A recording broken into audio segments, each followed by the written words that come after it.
Mirë, kthehemi pjesën e dytë, po flasim për aksidentet. Në fund pjesës parë arritëm përfundimin që edhe mbas shifrave, po edhe mbas të ekspertëve që janë këtu në studio me mua, që problemi kryesor janë këmbësorët. Këmbësorët dihet janë një problem i vjetër.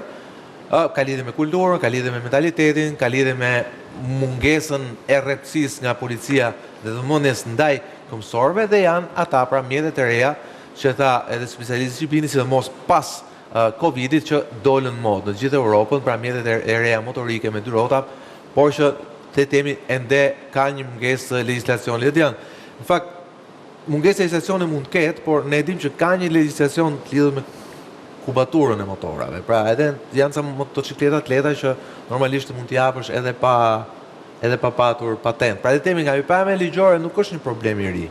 Fakti që këto janë mjete motorike për cilat ti jep pa patur nevojë për patent.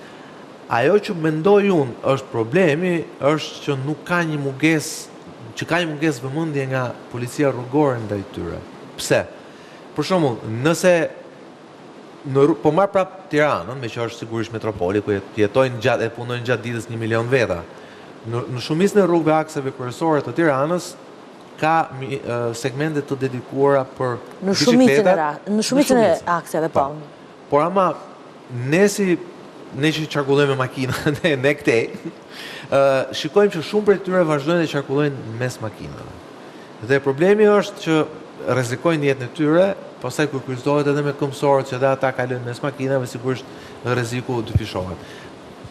Nuk mendoni që policia, ju si sistemi shefi sigurisë rrugore, nuk i keni evidentuar këtë problem dhe mosvall nuk duhet ketë një përcaktim ligjor që në momentin që ti kam përshtypjen që nuk duhet ketë, nuk ka një përcaktim ligjor. Këto bashkia kur i ndan këto rrugët, ka një përcaktim ligjor, ka një legjislacion i cili bashkëpunon me ju, domethënë? Jo.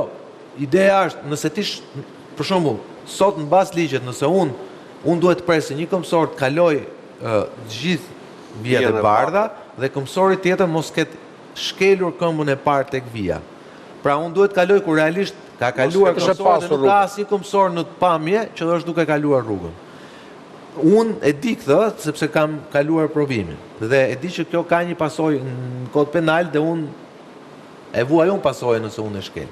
Po tani, ky që e ka këtë rrugën të përcaktuar me 2 rrota, bicikletë, mjet motorike etj, dhe kalon këtej, e kap ligji këtë? A është duke shkelur ai ligjin, apo ka mungesë ligji dhe ai, pavarësisht rruga aty ai, edhe nëse kapet këtej, këtë dua të kuptoj. Tani, si fillim për një statistikë që kemi ndëshkuar, që kemi marrë masë administrative edhe ndaj këmbësorëve edhe ndaj ciklistëve. Por qëllimi nuk është marrja masës të sa mesazhi sensibilizues në lidhje me këto situata nga analizat që kemi dalë. Gjithsesi, nga janari deri në gusht vitit 2025 janë ndëshkuar 1314 këmbësorë. Kurse nga janari deri në gusht në vitin 2025 janë ndëshkuar 1091 ciklista, të cilët ka shkelje të ndryshme për këmbësorët të cilët nuk kalojnë në vijat e këmbësorëve dhe ciklistat të cilët kryejnë manovra të rrezikshme, nuk pozicionohen në segmentin e rrugës ku ato kanë detyrim të vazhdojnë lëvizjen, pa u bërë rrezik për vete dhe për dhurues të tjerë të mjeteve. Po, në momentin që keni një shifër kaq të lartë, unë qarkulloj për ditë Tiranë. Unë, me thënë, ju thoni këto shifra, unë personalisht, që tash qarkulloj për ditë Tiranë, nuk kam parë asnjëherë, në asnjë rast, që një polic bashkiak apo rrugor të ndaloj një këmbësor i cili kalon mes makinave, apo një nga këto me 2 rrota që kalon mes makinave, ndërkohë që e ka të përcaktuar. E ka. Domethënë bashkia dhe autoritetet rrugore i kanë ngrënë, themi, një pjesë të rrugëve makinave që nuk janë pak, 1 milion zalosha dhe ja kanë dedikuar themi kësaj kategorie 3. Unë personalisht, ju më përmend në shifra, sigurisht i besoj shifrat që unë besoj, në këtë që them unë, mesazhi është duhet të ketë më shumë, sepse në momentin do ketë më shumë kontroll ndaj këtyre, do ketë edhe më pak aksidente. Unë mendoj edhe diçka tjetër në lidhje me mesazhe sensibilizuese, fushat promovuese, në lidhje me disiplinën e kodit rrugor ose sigurisë rrugore. Kjo lloj kategorie përdorësit rrugës si ciklistat edhe këmbësorët është shumë e nevojshme të ngrimit të gjithë, bëjmë një fushat në lidhje me mënyrën se si duhet të orientohen të ecin rrugë, në trotuar edhe edhe në pozicionet në korshet e tyre. Kam një dilemë për këtë. Tani ne kemi bërë një vëzhgim. Ja, një sekundë. Këto ja bërë një problem shqetësues, jo vetëm në qytetet e Tiranës, por edhe në shumë vende dhe qytetet të rëndësishme të vendit tonë, do përdorimi monopatinave. Se kemi përdorur monopatinave të cilët nuk respektojnë se i shpërfillin hapur rregullat e qarkullimit rrugor. Qarkullojnë në trotuar, qarkullojnë me dritë të kuqe, qarkullojnë kundra sensit të lëvizjes së automjeteve. Pa kaska. Shpesh herë përfshihen në aksidente me pasojë të rënda. Si që ishte rasti në bulevardin Dëshmorët e Komën, ku dy me monopatinë u përplasën me një taksi. Por këtu nuk janë përcaktuar akoma rregullat se si duhet të qarkullojnë. Këtë po thoja. Po, duhet patjetër pra tia përcakton rrugën, nuk e di ligjërisht nëse ai dënohet penalisht nëse ai policia rrugore sot aktualisht të marrë një masë administrative në dispozitat e kodit rrugor për një drejtues monopatine. Sepse ato janë të mitur. E para njerë që ky mjet nuk është i regjistruar.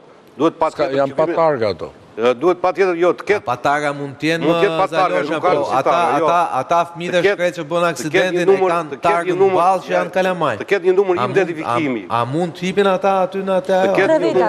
Tre fëmijë. Duhet vendosur një numër. Duhet të ketë një numër identifikimi, duhet të ketë librezën. E para duhet përcaktohet çfarë moshe duhet i përdorin këto, se kemi shpesh herë për shkakun që kemi në moshën 8, 10, 12 vjeç. Duhet përcaktohet me një VKM, me një udhëzim. Doon patjetër që këtë draft. Kthehet në ligj. Patjetër që këtë draft duhet ta promovojë Drejtoria e Policisë Rrugore në bashkëpunim me Ministrinë e Energjetikës dhe Transporteve të krijohet një VKM ku të përcaktohen rregullat strikte se si duhet të qarkullojnë këto lloj mjetesh në rrugë. Sepse unë me thënë dhe të kenë dhe masa ndaj atyre. Është ajo parcaleta që pse një gjerman dhe një anglez nuk i hedhin plerat. Pa aktualisht ato janë jashtë kontrollit. Për common sense. Gjermani nuk e se ka frikë nga ligji. Unë kam përshtypjen që ne shqiptarët jemi te kjo kategoria 2. Ne kemi më shumë frikë nga ligji. Ajo sensi komunitar është çik vështirë të arrihet. Po blon. Jo më larg se një muaj edhe së bashku kemi bërë dhe emision në lidhje me aksidentet dhe kam bërë edhe kronik në lidhje me monopatinat. Pas aksidentit që u bë te bulevardi ku 3 fëmijë, njëri prej tyre që edhe në gjendje kome. Nga vëzhgimi që ne kemi kryer për ditë me radhë për orë të tëra me grupin e xhirimit të ABC News në disa pika kryesore të kryeqytetit, ku rrugët i kishin hapësirat e dedikuara. As kalimtarët jo, po as përdorues të monopativave nuk i respektonin rregullat e qarkullimit rrugor.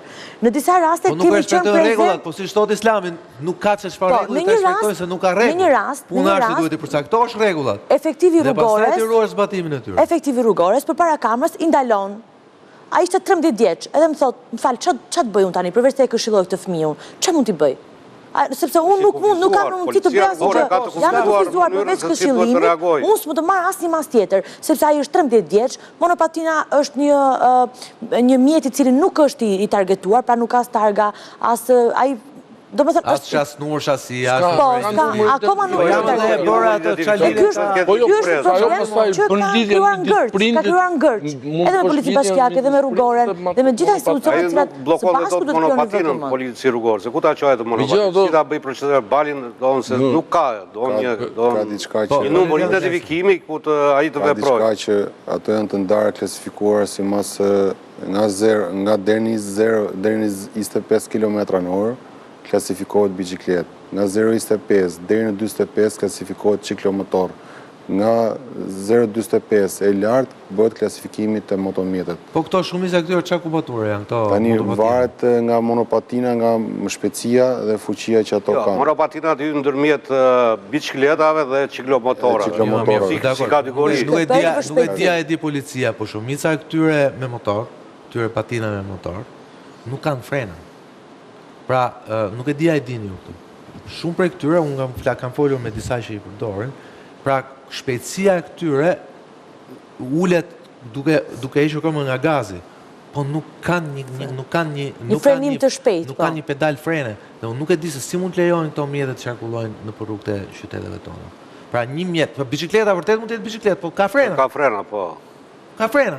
Ndërkohë këta nuk kanë frena. Shumica prej këtyre motopatinave nuk kanë frena, kanë vetëm vën këmbën tokë. Pra, jo ngadalësohen duke hequr këmbën nga gazi ose duke vënë këmbën tokë.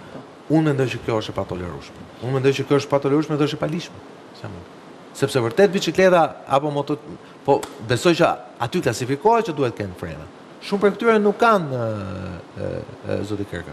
Mendoni që në këtë rast policia rrugore ka kërkuar në fillim këtë, me thënë të drejtën.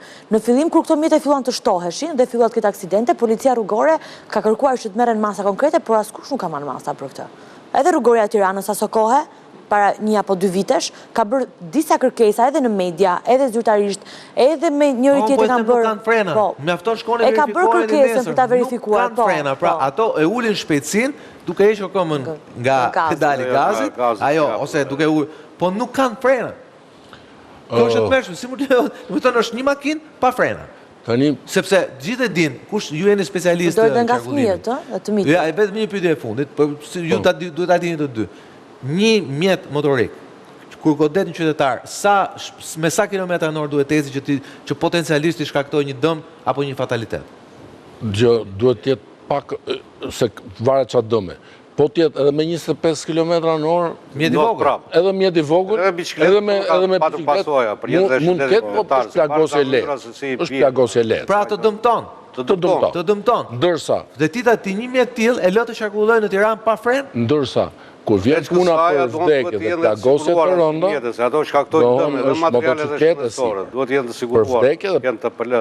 Që mund të shkaktoj vdekje. Tek trefim Zalosh janë në mes Tiranës.